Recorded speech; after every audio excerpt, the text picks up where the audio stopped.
ലാലേട്ടന്റെ എപ്പിസോഡില് ജിസേലിന് ഒരു ഓമന പേരിടാനായിട്ട് ലാലേട്ടൻ എല്ലാവരോടും മത്സരാർത്ഥികളോടൊക്കെ ആയിട്ട് ഇങ്ങനെ പറയുന്നുണ്ട്. അപ്പോ ഓരോരുത്തരായിട്ട് ജിസേലിന് ഓരോ പേരുകൾ ഇങ്ങനെ പറയുന്നുണ്ട്. ബാർബി ഡോൾ, അതുപോലെ ശ്രീദേവി, പിന്നെ മേക്കപ്പ് കള്ളി എന്നൊക്കെ പറയുന്നുണ്ട്. ആ സമയത്ത് ലാലേട്ടൻ രേണുവിനോടായിട്ട് ചോദിക്കുന്നുണ്ട്, രേണു എന്ത് പേരാണ് നമ്മൾ ജിസേലിന് ഇടുക എന്ന് പറയുന്നുണ്ട്. അപ്പോ രേണു തുറന്നടിച്ച് തന്നെ പറയുവാണ്, ബ്യൂട്ടി പാർലർ എന്ന് പറഞ്ഞു. ആ ഒരു പേര്, ആ ഒരു വാക്ക് പറഞ്ഞ ഉടനെ തന്നെ നമ്മുടെ ലാലേട്ടൻ പൊട്ടിച്ചിരിച്ചുകൊണ്ട് അപ്പുറത്തേക്ക് തിരിയുന്നതാണ് കാണുന്നത് കേട്ടോ. ഹൗസിലുള്ള എല്ലാവരും തന്നെ ചിരിക്കുന്നുണ്ട്, നമ്മുടെ ജിസേലും ചിരിക്കുന്നുണ്ട്. ഒരു പക്ഷേ രേണു നല്ലൊരു ഗെയിമർ തന്നെയാണ് കേട്ടോ. ഈ ഒരു ബിഗ് ബോസ് ഹൗസിലേക്ക് വരേണ്ട ഒരു കണ്ടസ്റ്റന്റ് തന്നെയാണ്. രേണുവിന്റെ സംസാരമാകട്ടെ, ആ ഒരു തമാശ കാര്യങ്ങളെല്ലാം തന്നെ ഓക്കെയാണ്.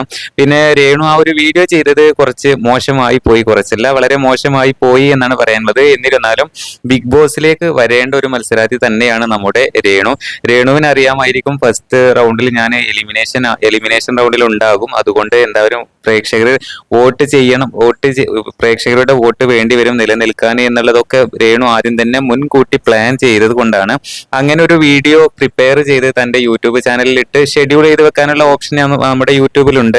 എത്ര ദിവസത്തിന് ശേഷം വേണമെങ്കിലും നമുക്ക് വീഡിയോ ഷെഡ്യൂൾ ചെയ്ത് വെക്കാം. അങ്ങനെ ഷെഡ്യൂൾ ചെയ്ത് വെച്ച് ഇരിക്കുന്നത് വളരെ മോശമായി പോയി. എന്തായാലും രേണു ഈ ബിഗ് ബോസ് ഹൗസിൽ എങ്ങനെ നിലനിന്ന് പോകാം എന്നുള്ള പ്ലാനിങ് എല്ലാം തന്നെ രേണുവിനുണ്ട്. ചുരുക്കി പറഞ്ഞ ഒരു തന്ത്രശാലിയായിട്ടുള്ള ഒരു ഗെയിമർ തന്നെയാണ് നമ്മുടെ രേണു സുധി. എന്തായാലും വരും എപ്പിസോഡുകളിൽ നമുക്ക് കൂടുതൽ അറിയാൻ സാധിക്കും.